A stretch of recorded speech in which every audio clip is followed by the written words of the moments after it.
Or, maybe sometimes people invite you to speak about things like this.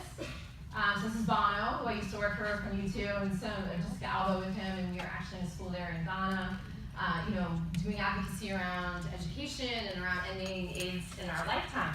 So you might be tempted, right, to think that somehow this world of service and social change is all about these glamorous trips and meeting famous people and going to far-flung places, and while some of that may be true, I gotta tell you, the thing that I think about when I'm asked to come speak is actually, how can I answer this question for you? Not talk to you about all these places I've been, but the question of how do I make a difference, which is what I think a lot of your students are asking you as well, right? And so when I think of this question, how do I make a difference, I kind of think about this scene that I'll go to next after here. So this is, what's going on here? I think about my living room. As I do. This photo is from that same year that Malala won the Nobel Peace Prize. So what is happening here? Was I robbed? Right? looks like a crime scene, doesn't it? Okay, so no, this is what your living room looks like when you're a single mom in between flying from the border of Syria to go meet the CEO of Google in San Francisco. Your 6-year-old son gets lice. Lice, yes. A word that strikes fear into the heart of every parent, right? And this is what it looks like when your washing machine just happens to completely break down at exactly the same time, and it just so happens that the new machine will not fit down the steps to your laundry room at all. At all. So you leave trash bags of laundry across your living room, like a marauding army has come through your house, right? That's what I think about what this work really looks like. So here's another real not ready for Instagram moment about this work that I think about.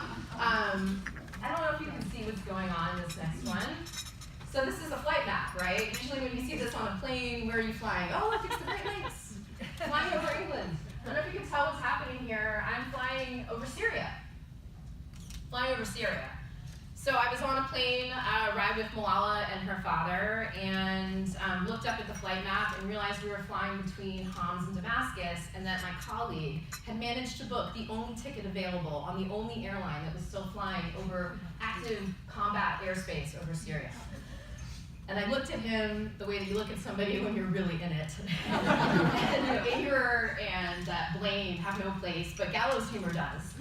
And I looked at him and I said, if we get shot down, the story in the newspaper is going to be Malala and her father tragically lost their life on a peace mission over Syria. Also on board were 2 staffers. I mean, at this moment, the lice sounded really great. I was like, take me back to the lice. It was the longest flight of my life. It was the longest flight of my life. We just burst out laughing. You have to at those moments. So this is the reality of this work, right? This is the reality, not the first couple pictures. It's this. It's lice. It's these moments where things don't necessarily feel really safe and secure, right? It's enormous extremes, I found, at least, between how you think this work is going to look like and then what it actually looks like. And so when people ask me to come speak because they want to know this big question, how do I make an impact? How do I make a difference? I feel obligated to make sure I answer this question as honestly as I can, right? So sharing these photos with you is part of that. And I'm guessing that all of you are asked this very same question by the students that you serve, right? When they're coming into your programs. And you want